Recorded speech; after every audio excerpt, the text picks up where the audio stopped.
یعنی ابراہیم علیہ السلام کے شہر میں، کون سا شہر تھا ابراہیم علیہ السلام کا؟ ار الف پر پیش آگے رہے، بابل کا، قدیم بابل کا شہر ہے. بابل عراق کا قدیم نام ہے، ٹھیک ہے. میسوپوٹیمیا کا ایریا، عراق کچھ حصہ شام کا، زیادہ حصہ عراق ہی ہے. تو لہٰذا عرف عام میں یہی کہا جاتا ہے کہ عراق کا قدیم نام بابل ہے، بابل و نینوا کی تہذیب جو ہے. تو اس کا ایک شہر تھا جس میں ابراہیم علیہ السلام پیدا ہوئے، اور اس وقت کی بہترین تہذیب تھی. دنیا کی 3 تہذیبیں بہت مشہور ہیں. ایک وادی نیل کی تہذیب یعنی مصر کی تہذیب، ایک وادی سندھ کی تہذیب یعنی ہماری بر صغیر کی تہذیب، اور تیسری بابل و نینوا کی تہذیب، دجلہ و فرات کی تہذیب یعنی عراق و شام کی تہذیب. تو بابل و نینوا اس وقت کے مشہور ترین شہر تھے. آپ کو پتا ہے کہ جیسے آج دنیا میں 7 عجائب ہیں، اس زمانے میں بھی تھے، اور ان میں ایک عجوبہ جو تھا وہ بابل کے ہینگنگ گارڈنز تھے، ہینگنگ گارڈنز آف بابل. کہ اہل بابل نے اس دور میں اپنے گھروں کے چھتوں پر 2-2 3-3 منزلہ گھروں کی چھتوں پر باغات آراستہ کیے تھے، اور وہ اس قدر حسین بنائے گئے تھے کہ لوگوں نے اس کو ونڈر آف ورلڈ کا خطاب دیا تھا. وہ دنیا کے 7 عجائبات میں سے ایک تھے. ایسی جو ہے نا یہ ترقی یافتہ تہذیب تھی.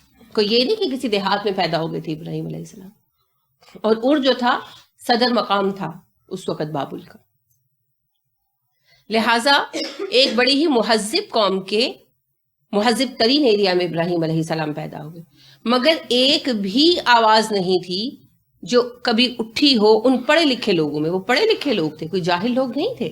وہ پڑھے لکھے مہذب لوگ تھے. ان میں سائنٹسٹ بھی تھے اس زمانے کے حد تک، ڈاکٹرز بھی تھے، ہر طرح کے انجینئرز بھی تھے، لیکن بت پرست تھے، بت پرستی کرتے تھے اور شخصیت پرستی بھی کرتے تھے. تو ابراہیم علیہ السلام کو پوری قوم میں سے کوئی ہمنوا ملا نہیں ملا. جب ہجرت کی ہے انہوں نے تو کون تھا ساتھ؟ ایک بیوی سارہ اور ایک لوط علیہ السلام. اور کوئی تھا؟ نہیں، کوئی بھی نہیں تھا. یہ 2 پوری قوم میں سے صرف یہ 2 بندے تھے، کوئی بھی نہیں تھا. اور ایک آدھ سال نہیں، کئی سال ابراہیم علیہ السلام ان کے مابین تبلیغ کرتے تھے. لیکن آپ دیکھیے کہ پوری قوم کے اگینسٹ وہ تنہا اپنے کام کے لیے کھڑے ہوئے. نہ انہوں نے ہمت ہاری، نہ اپنے مظلومیت طاری ہونے دی، اور نہ ہی کوئی بے کسی کا اظہار کیا کہ میں کیا کر سکتا ہوں. جتنا وہ کر سکتے تھے انہوں نے کیا. اب ماننا نہ ماننا اگلوں کا کام تھا. کیا ہمیں سے مشکل حالات درپیش ہیں؟ نہیں. حق پر کام کرنے والے بڑے لوگ موجود ہیں، بڑا کام کر رہے ہیں. لوگ اگر مانتے نہیں تو کم از کم سن لیتے ہیں، اپریشیٹ کرتے ہیں. اکثریت وہی ہے جو اپریشیٹ کرتے ہیں کہ بھئی آپ اچھا کام کر رہے ہیں. چند لوگ ہیں جو مذاق اڑاتے ہیں، ٹھیک ہے ایسے بھی، لیکن بہت کم. زیادہ تر لوگ تعریف کرتے ہیں کہ بھئی آپ اچھا کام کر رہے ہیں، اللہ آپ کو استقامت دے وغیرہ وغیرہ. لیکن ابراہیم علیہ السلام کو کیا ملا؟ طنز، نفرت، گھر والوں کی مخالفت. گھر والوں نے بھی چھوڑ دیا، باپ نے بھی چھوڑ دیا، لیکن انہوں نے دین کا کام نہیں چھوڑا. پوری قوم کے اگینسٹ اکیلے کھڑے تھے، اور صحیح معنوں میں اکیلے. تو مومن پھر اس طرح کام کرتا ہے. یہ سب باتیں ہیں کہ جی ماحول نہیں ہے، ہم کیسے کریں، حالات ایسے ہیں، فلاں ہو گیا. ہم چھوٹی چھوٹی باتوں پر ایسے کرتے ہیں. اس کا سب پتہ کیا ہے؟ ایمان کی کمزوری. چھوٹی چھوٹی باتوں پر، کوئی بھی بات ہو، بینک کی جاب ہو، پردے کا مسئلہ ہو، شادی کے اوپر ہنگامے نہ کرنے کی بات ہو، فوتگی کے اوپر رسمیں نہ کرنے کی بات ہو، کوئی بھی چیز ہو، ہم لوگ نہیں جی کیا کریں، معاشرہ ہی ایسا ہے، اللہ وقت لائے، حالات بدلے. کس سے بدلنے ہیں حالات؟ ہم نے بدلنے. کسی نے مریخ سے آ کر نہیں بدلنے، کوئی دوسری مخلوق زمین پر نہیں اترے گی. اور سب سے اہم بات یہ ہے کہ کیا آپ کو کسی نے مجبور کر رکھا ہے؟ اگر کوئی منہ بنائے گا تو بنانے دے، آپ کا کیا جاتا ہے. اور معاملوں میں تو ہم نہیں سوچتے. دین کے معاملے میں ایسا کیوں ہوتا ہے؟ کیونکہ ہمارے اندر کمزوری ہے. ہم گھر کا کام سارا دن کر لیتے ہیں نا. شدید گرمی میں دعوتیں تیار کر لیتے ہیں، کھانے بناتے ہیں، شدید سردی میں فرش دھوتے ہیں، کپڑے دھوتے ہیں، سب کچھ کرتے ہیں. جب نماز پڑھنے کی باری آتی ہے تو ہم سے 10 منٹ کھڑا نہیں ہوا جاتا ہے نا. روٹین کی ایک بات ہے. مردوں کو دیکھ لیں, کام پر جاتے ہیں, اور اگر کسی کا جو ہے شوہر راج مزدور ہے, تو کیا کرتے ہیں, سارا دن دھوپ پر کام کرتے ہیں, لیکن نماز کے وقت پنکھے کے نیچے کھڑی ہو کرنی پڑی جاتی ہے, جی گرمی لگ رہی ہے نا. کیوں ہے ایسا؟ اس لیے کہ ہمارے روحیں کمزور ہیں اور ہمارے جسم مضبوط ہے. ہمارے اندر ایمان کی قوت بہت کم. جب ایمان کی قوت مضبوط ہوتی ہے نا, پھر بندہ سب کچھ کر گزرتا ہے, جیسے ابراہیم علیہ السلام کر گزرے. اور حالانکہ وہ کسی مسلم معاشرے میں پیدا نہیں ہوئے تھے, وہ کسی دیندار ماں باپ کی اولاد نہیں تھے. ہم تو یہی ساری پلیز لیتے ہیں نا, ہمارا ماحول ایسا ہے, ہمارے ماں باپ ایسے تھے, ہمیں تربیت نہیں دی گئی, ہم یہ سب اپنے اندر ایکسکیوزز بناتے ہیں نا. لیکن آپ دیکھیں ابراہیم علیہ السلام کا کون سا دیندار گھرانہ ملا, کون سے باپ نے تربیت دی تھی. چلے اسماعیل علیہ السلام کو تو باپ نے تربیت دی, خیر باپ نے ان کو بھی نہیں دی, ماں نے دی, لیکن چلے ماں تو دیندار ملی. ابراہیم کو کیا ملا علیہ السلام؟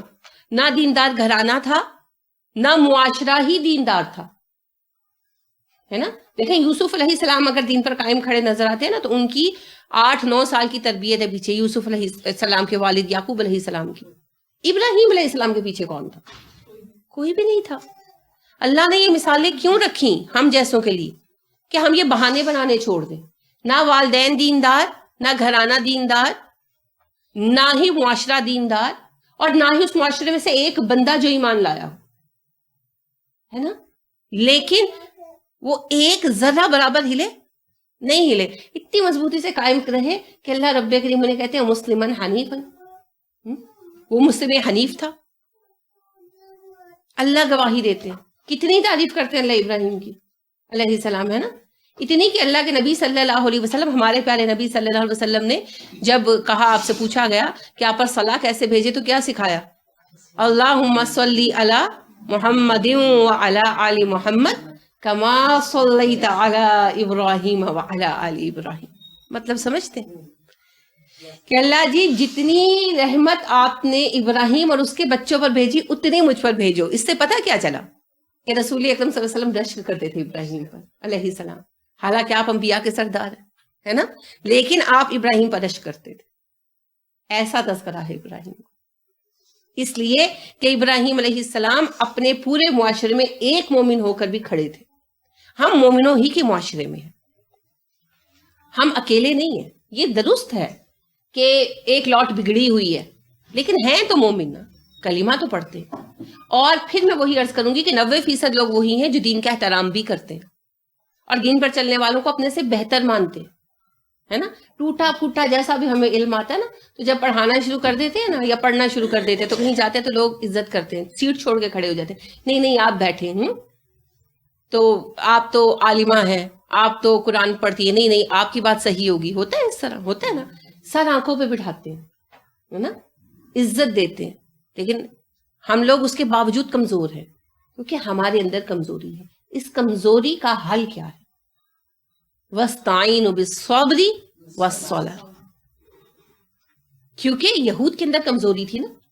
اللہ رب کریم نے ارشاد فرمایا, کیا تم لوگوں کو حکم دیتے ہو نیکی کرنے کا, فَتَنْسَوْنَ أَنفُسَكُمْ, اپنے آپ کو بھول جاتے ہو. اچھا یہ مسئلہ ہے تمہیں, میں تمہیں حل بتاتا ہوں. حل یہ ہے وَاسْتَعِينُوا بِالصَّبْرِ وَالصَّلَاةِ, مدد لو نماز سے اور صلاح سے, نماز سے اور صبر سے. تو نماز سے مطلب نماز کی کثرت کریں, نفل نماز بھی پڑھا کریں, ٹھیک ہے. حاجت کے نفل پتہ ہے نا, دین کے لیے بھی حاجت کے نفل پڑھیں. اچھا دنیا کا مسئلہ ہے, کوئی بھی مسئلہ ہے, بچی کی شادی نہیں ہو رہی, صحت خراب ہے, ٹھیک نہیں ہو رہی, تو ہم نفل حاجت پڑھیں گے, اللہ دیں گے.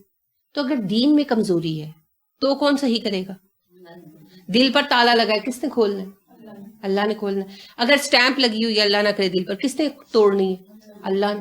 اگر کمزوری ہے, قوت کون دے گا؟ اگر شیطان بار بار اچک لیتا ہے تو شیطان سے بچائے گا کون؟ تو پھر نفل حاجت پڑھے, ہے نا, عادت بنا لے. روز نہیں پڑھ سکتے, ویکلی پڑھے, ٹھیک ہے, جب جیسے آپ کے لیے ممکن ہے, کیونکہ ہر کسی کی اپنی روٹین ہوتی ہے نا, اس روٹین میں اپنے آپ کو آپ نے ایڈجسٹ کرنا ہے. تو 2 رکعت نفل حاجت پڑھے, ٹھیک ہے, اور اللہ سے دعا کرے کہ اللہ یہ کمزوری جو ہے, جو بھی کمزوری ہے, جو بھی مسئلہ ہے, ہر کوئی اپنا مسئلہ خود جانتا ہے, تو اللہ جی جیسے یہ استقامت نہیں ہے کسی میں, کسی کو جو ہے وہ ماحول شدید ہے گھر کا, کوئی جو ہے جیسے ہوتا ہے نا کہ جس طرح کے ماحول میں بیٹھتے ویسے ہو جاتے ہیں. کمزوری، عزم نہ پایا جانا. جس میں جو کمزوری ہے وہ اپنی وہ کمزوری اللہ کے سامنے رکھے اور کہے کہ اللہ جی آپ ٹھیک کریں، اللہ ہی کریں گے. ٹھیک ہے. اور دوسری چیز، اللہ سے صبر کی دعا مانگا کرے. ٹھیک ہے، اللہ مجھے صبر عطا کرے. اللہم ارزقنی صبرا. صبر کا مفہوم مجبور ہو کر چپ ہو جانا نہیں ہے. ہم تو صبر یہ سمجھتے ہیں کہ جب کوئی نہ سنے تو چپ کر کے بیٹھ جاؤ، ہے نا، اس کا مطلب ہے صبر. نہیں، صبر ہے اپنے آپ کو روکنا، باندھنا قوت کے باوجود. میرے پاس ٹی وی نہیں ہے مگر آئی پیڈ ہے، آئی پیڈ پر انٹرنیٹ کنیکشن بھی ہے، میں چاہوں تو فلم دیکھ سکتی ہوں، اور ایڈ بھی ساتھ ساتھ آ رہا ہے. میں کام کر رہی ہوں، ساتھ ساتھ ایڈ آ رہا ہے، فلاں فلم آئی ہے بڑی اچھی ہے، چلتے ہیں نا ایڈ ساتھ. اب میں اپنے آپ کو اس پر روکتی ہوں.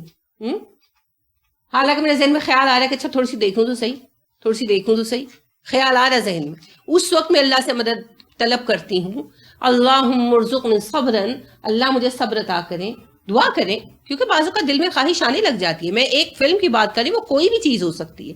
آپ اس وقت اپنے آپ کو روکیں، اور باوجود اس کے کہ ہاتھ میں ہے، اختیار میں ہے، چاہوں تو فلم چلا کر دیکھ سکتی ہوں، میں رک جاؤں، اس کا نام صبر ہے.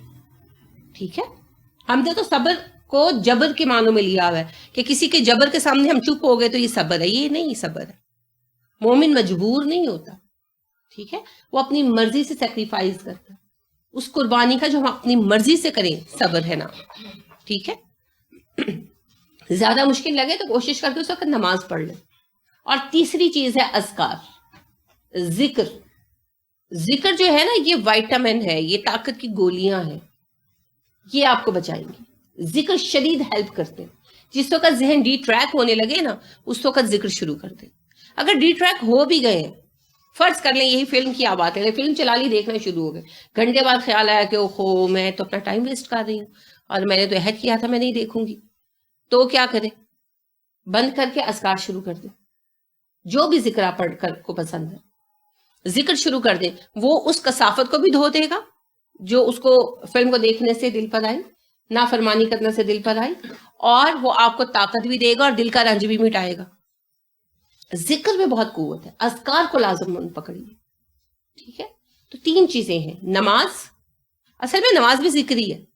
نماز، صبر اور اذکار. ان 3 چیزوں کو لے کر چلیں گے تو انشاءاللہ پھر استقامت آئے گی. تھوڑا وقت تو لگے گا. جیسے آپ دیکھیں کہ کوئی ویکنس کا شکار ہو، فزیکل ویکنس کا، تو ایک ٹیکا لگواتے ہی تو وہ گولی اندر دم باہر نہیں نہ ہو جاتا، ٹائم لگتا ہے. وہ کہتے ہیں اچھا اب آپ 6 مہینے یہ انجیکشن لگوائیں، یا آپ نے اب 6 مہینے یہ گولیاں کھانی ہیں، ہے نا. کسی میں خون کی کمی ہو یا اور کوئی ایسا وائٹامن ای ڈی کی کمی ہو تو پھر کورس کرواتے ہیں نا پورا. اس کورس کے بعد جا کر پھر فرق پڑتا ہے. تو اسی لیے تھوڑا سا ٹائم تو لگے گا، لیکن ہمت نہیں ہارنی. جو چلتا ہے وہی منزل پر پہنچتا ہے. چاہے وہ کچھوا ہو، ہے نا. کچھوے خرگوش کی کہانی میں اصل تھیم کیا ہے؟ خرگوش سو گیا اور کچھوا چلتا رہا تو پہنچ گیا، ہے نا. مستقل مزاجی اور چلتے رہنا. سفر ہے شرط مسافر نواز وہ تیرے، ہزار ہا شجر سایہ دار راہ میں ہے. سفر کرو تو صحیح، چلو تو صحیح. ہمت ہار کے بیٹھ جانے والوں کو تو پھر کچھ نہیں ملتا. ٹھیک ہے. تو ابراہیم علیہ السلام کا قصہ جو ہے ہمارے لیے اپنے اندر ایک بہت بڑی عظیمت کی، عزم کی مثال لیے ہوئے. ٹھیک ہے. تو اس کے بارے میں غور کرنا ہے، سوچنا. کل میں آپ سے پوچھوں گی، بے شک آپ لکھ کر لائیں، بے شک آپ زبانی بتائیں. آپ میں سے ہر کسی نے ایک چھوٹا سا پیراگراف ابراہیم علیہ السلام کے بارے میں لکھنا ہے. رٹا رٹایا نہیں، مجھے ابراہیم علیہ السلام سے محبت ہے، اس قسم کا نہیں. آپ کو ابراہیم علیہ السلام کے قصے میں کون سی چیز اٹریکٹ کرتی ہے، امپریس کرتی ہے، آپ نے ان سے کیا سیکھا، یا اگر آپ غور کرتے ہیں تو آپ کو کیا نظر آتا ہے ان کی زندگی میں. ٹھیک ہے. آپ نے کل بتانا. انا بلا شک و شبہ اولا زیادہ قریب ہے، یہ ولی سے ہی ہے نا. اولا زیادہ قریب ہے، الناس لوگوں میں سے، بھی ابراہیم ابراہیم کے، للذین وہی لوگ جو اتبعوہ پیروی کی اس کی. ہو کی ضمیر ابراہیم علیہ السلام کی طرف ہے. بے شک انسانوں میں ابراہیم کے زیادہ قریب وہ لوگ ہیں جنہوں نے ابراہیم کی پیروی کی. تو قربت کی شرط کیا آ گئی؟ پیروی کرنا. تو رسول اکرم صلی اللہ علیہ وسلم کے زیادہ قریب کون ہے؟ جنہوں نے پیروی کی. بلا شک و شبہ ابو بکر صدیق رضی اللہ عنہ، لیکن میں فرد میں نہیں گروہ میں بات کر رہی ہوں جنہوں نے پیروی کی. اب کوئی جتنا بھی جھوم جھوم کر کہہ لے میں عاشق رسول ہوں، شرط پیروی ہے. جس نے آپ کی پیروی کی جتنی زیادہ وہ آپ کا اتنا قریبی ہے. ٹھیک ہے. اگر بازار سے جانے سے قربت ظاہر ہوتی، اگر تہوار منانے سے قربت ظاہر ہوتی، تو ایسا کرنے والے سب سے پہلے صحابہ کرام ہوتے. حذیفہ بن یمان رضی اللہ عنہ اکابر صحابہ میں سے ہے. ان کا لقب کیا تھا؟ جو بتائے گا اسے انعام ملے گا. رازدار رسول صلی اللہ علیہ وسلم. رسول اکرم صلی اللہ علیہ وسلم نے ان سے منافقین کے نام شیئر کیے تھے، نام بنام بتایا تھا. اسی بنا پر انہیں یہ خطاب ملا تھا. بڑے پائے کے صحابہ میں سے حذیفہ تو ان کے بھتیجے تھے. ٹھیک ہے. وہ کہنے لگے کہ چچا جان کیا رسول اکرم صلی اللہ علیہ وسلم کے ساتھ آپ رہے؟ حذیفہ رضی اللہ عنہ نے کہا ہاں رہا. وہ کہنے لگے اچھا سفر بھی کیا؟ انہوں نے کہا ہاں کیا. کہنے لگا جنگوں میں بھی شریک ہوئے؟ کہنے لگے ہاں. تابعی تھے ہوئے نا ان کے بھتیجے، صحابہ کا زمانہ پایا. رسول اکرم صلی اللہ علیہ وسلم کو نہیں دیکھا تھا. تو وہ کہنے لگے کہ جنگوں میں بھی شریک ہوئے؟ حذیفہ نے کہا ہاں جنگوں میں بھی شریک ہوا. تو کہنے لگے کہ بھتیجے ان کے کہ اچھا آپ صلی اللہ علیہ وسلم شہ سواری کرتے تھے، گھوڑے پہ سوار ہوتے تھے؟ تو حذیفہ نے کہا ہاں بہت اچھے شہ سوار تھے، خوب جم کر گھوڑے پر بیٹھتے تھے. تو کہنے لگے کہ اچھا کھانا کھاتے تھے؟ انہوں نے کہا ہاں رسول اکرم صلی اللہ علیہ وسلم کو میٹھا پسند تھا، شوق سے کھاتے تھے. کہنے لگے اچھا زمین پر چلتے تھے؟ حضرت حذیفہ تھوڑے چڑے، انہوں نے کہا کہ تم کس طرح کی باتیں کر رہے ہیں، آف کورس چلتے تھے. تو کہنے لگے ان کے بھتیجے کہ اللہ کے نبی صلی اللہ علیہ وسلم کا زمانہ میں پاتا نا چچا جان، تو آپ کو زمین پر نہ چلنے دیتا، کندھوں پر اٹھا لیتا. حذیفہ کہنے لگے بیٹے تمہاری بات بہت پیاری ہے، تمہاری یہ بات بہت پیاری ہے اور تمہارا یہ جذبہ خوبصورت ہے، مگر اللہ کی قسم جس نے رسول اکرم صلی اللہ علیہ وسلم کو حق دے کر بھیجا، اللہ کے ہاں ان باتوں کی کوئی قدر و منزلت نہیں ہے. ٹھیک ہے. انہوں نے کہا بیٹے تمہاری یہ بات بہت پیاری ہے اور جذبہ بہت خوبصورت ہے، مگر اللہ کی قسم جس نے نبی صلی اللہ علیہ وسلم کو حق دے کر بھیجا، اللہ کے ہاں ان باتوں کی کوئی قدر و منزلت نہیں ہے. اگر رسول اکرم صلی اللہ علیہ وسلم کی محبت اور ایمان کی تکمیل کا تقاضا یہ ہوتا کہ رسول اکرم صلی اللہ علیہ وسلم کو کندھوں پر اٹھا لیا جائے، تو خدا کی قسم ہم صحابہ سب سے پہلے یہ کام کرنے والے ہوتے. اب تم ہمارے بعد آ کر ہم سے بڑی باتیں مت کرو. آئی سمجھ؟ تو اگر رسول اکرم صلی اللہ علیہ وسلم کی محبت کا تقاضا تہوار منانا اور آپ کی برتھ ڈے منانا اور کیک کاٹا اور ہیپی برتھ ڈے ٹو رسول اللہ صلی اللہ علیہ وسلم کہنا ہوتا، صحابہ یہ بھی کر گزرتے نا. انہوں نے نہیں کیا، آپ کے بعد بھی نہیں کیا. ابو بکر صدیق رضی اللہ عنہ جو آپ کو سب سے زیادہ محبوب تھے، میں نے بتایا تھا کہ عمر بن العاص نے پوچھا کہ آپ کو سب سے زیادہ پیارا کون ہے؟ آپ نے کہا عائشہ. کہنے لگے کہ نہیں میں مردوں میں پوچھ رہا ہوں، تو کہا ابو بکر. کہا اس کے بعد کہا عمر. تو ابو بکر صدیق رضی اللہ عنہ، عمر فاروق رضی اللہ عنہ کا زمانہ رہا؟ منائی کسی نے برتھ ڈے؟ اب دیکھیے کہ رسول اکرم صلی اللہ علیہ وسلم کے بعد ابو بکر رضی اللہ عنہ پر تو آزمائشیں بڑی ہیں نا، بڑی آزمائش کا زمانہ رہا ان کا. 2.5 سال بعد ہی وفات بھی کر گئے. لیکن عمر فاروق رضی اللہ عنہ 11 سال حکمران رہے، 11 سال 2 مہینے 15 دن حکمران رہے. خوشحالی، آرام و سکون، امن و امان ہے نا. عمر کا زمانہ امن و امان کا زمانہ تھا. اور اس سارے عرصے میں عائشہ زندہ تھی، سب سے محبوب بیوی. اور بھی بیویاں زندہ تھیں ہے نا، خصوصیت سے عائشہ کا تذکرہ کر رہی ہوں میں، زندہ تھی. پھر عثمان رضی اللہ عنہ کے زمانے میں بھی زندہ رہی. کبھی انہوں نے ہی منا لی ہوتی. جی ضرور. وہ یہی جو آپ بات کریں نا، یہی لوگ کر دیتے ہیں نا، جب جو برتھ ڈے منانے والے لوگ ہیں، تو مولانا جو کوکب نورانی ہے وہ اسی بات کو اٹھا کے، آپ نے سنا آپ کا لیکچر کیا کہہ رہے ہیں، کہتے ہیں یہ کون سی پلی ہے، کہاں لکھا ہوا کہ صحابہ کی پیروی کرنی فرض ہے؟ اگر فرض ہوتی تو پھر ہم جو ہے نا برتھ ڈے نہ مناتے. کہاں لکھا ہوگا؟ قرآن میں لکھا ہوا صحابہ کی کاپی کرنی ضروری ہے. آپ نے یہ عید میلاد النبی کا لیکچر بھی سنا؟ میں نے سینڈ کیا تھا آپ کو. تو میں نے سنا، میں کہہ رہا ہوں کہ وہ اس طرح اس ٹاپک میں نے اس میں جواب دیا نا کہ دیکھیں رسول اکرم صلی اللہ علیہ وسلم نے کہا، کیا پہلا سوال یہ ہے کیا رسول اکرم صلی اللہ علیہ وسلم کا فرمان فرض ہے کہ نہیں ہے؟ قرآن میں لکھا ہے، میں بتاتی ہوں کہاں لکھا ہے. دیکھیے کیا اللہ رب کریم نے ارشاد فرمایا جو تمہارا نبی تمہیں دے دے وہ لے لو، جس سے روک دے رک جاؤ.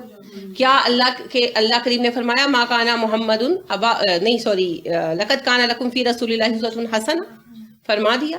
پھر اللہ رب نے یہ بھی فرما دیا کہ اگر تمہیں مجھ سے محبت کا دعویٰ ہے تو اللہ سے محبت کا دعویٰ ہے تو میری پیروی کرو.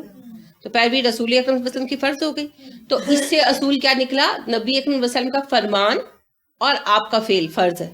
فرض ہے یا نہیں؟ فرض ہو گیا. آپ صلی اللہ علیہ وسلم نے ارشاد فرمایا لوگوں ہمیشہ اطاعت کرنا اپنے اولو الامر کی، حاکموں کی، چاہے تم پر ایک حبشی غلام ہی حاکم کیوں نہ بنایا گیا ہو، اس کی اطاعت کرنا. اور جو تم میں سے میرے بعد زندہ رہے گا، جو تم میں سے میرے بعد زندہ رہے گا وہ ان قریب بہت زیادہ اختلافات دیکھے گا. اختلافاً کثیرہ، سیرا اختلافاً کثیرہ، بہت اختلافات دیکھے گا. تو جب تم اختلافات کا یہ زمانہ دیکھو تو تم پر لازم ہے میری سنت اور میرے خلفائے راشدین مہدیین کی سنت. اس کو لازم پکڑ لو، تمسکو بہا، اس کو لازم پکڑ لو. وَإِيَّاكُمْ أَمُورُ الْمُحْدَثَاتِ، اور تم اس وقت بچنا نئی بنائی گئی چیزوں سے.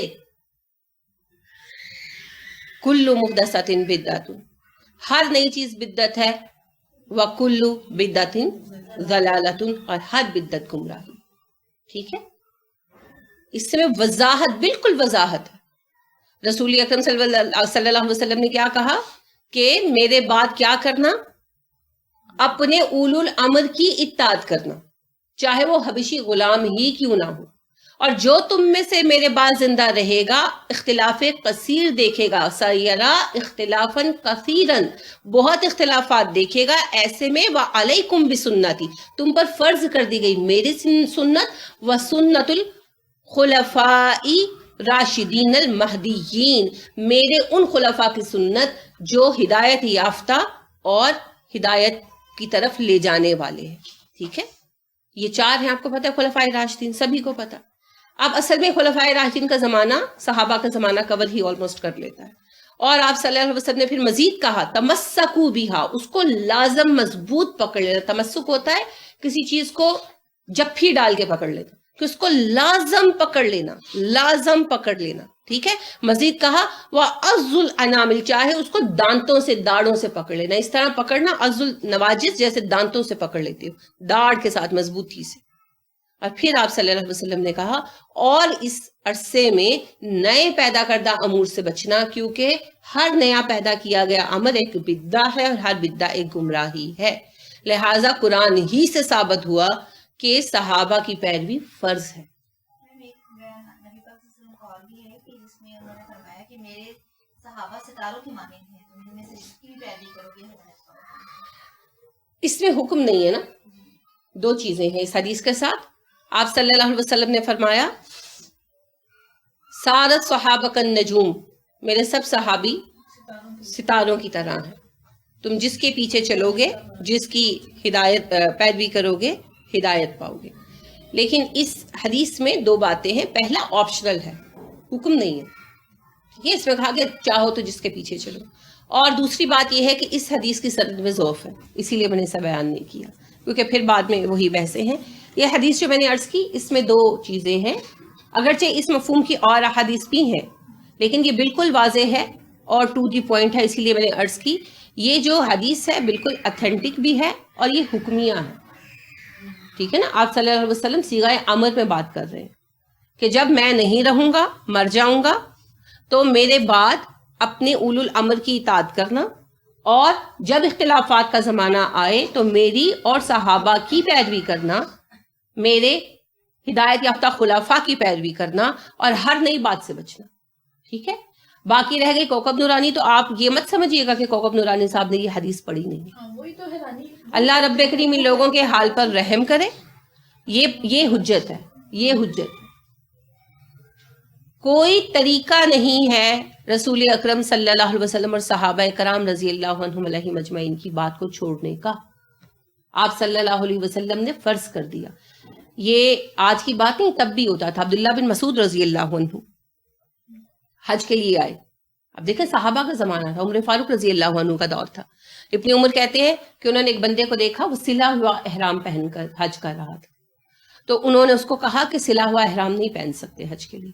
تو کہنے لگا میں نے تو قرآن میں کہیں نہیں پڑھا، تم کہاں سے نئی بات لے آئے ہو ابن مسعود؟